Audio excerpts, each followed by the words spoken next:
Баршаңызға сәлем. Бүгін сіздермен варенье қосылып жасалатын песочный пирогтың рецебімен бөлісемін. Ыдысқа майонез салып, оның үстіне үлкен қасыққа соданы уксуспен гайстетіп, қосып, араластырып, шетке қойып қоямыз. Ыдысқа жұмыртқа, қант қосып, жақсылап венчикпен қант ергенше араластырамыз.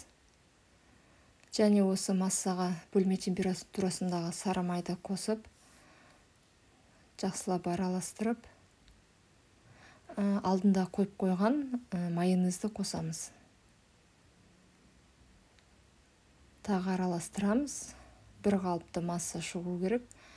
Енді осы массамызға електен өткізілген ұнды қосамыз. Ұнды шетінен қосып, жұмсақ қамыр илейміз.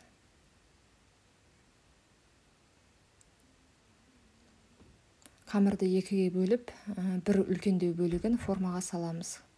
Және оның үстіне өз қалауымыз бойынша варенье салып, қалған қамырды оқтаумен жайып, кесіп, пирогтың үстін әсемдейміз. Пирог дайын ас болсын.